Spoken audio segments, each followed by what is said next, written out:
fill until 20, 25, 30, and some cases 35 meters, we will get the stable water.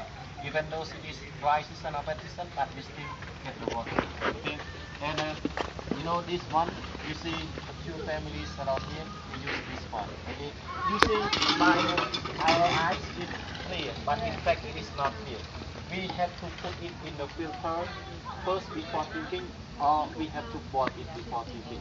But for bathing, for wash the clothes, no need to put in the filter or boil. But drinking, we have to boil.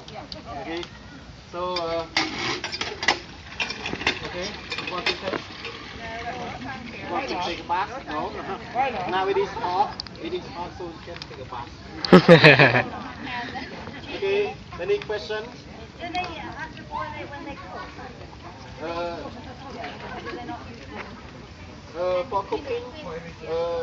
For cooking, okay, no need to put in the filter because cooking, when the water, they are boiled, so no battery, they are nice. Yes. Okay, what else?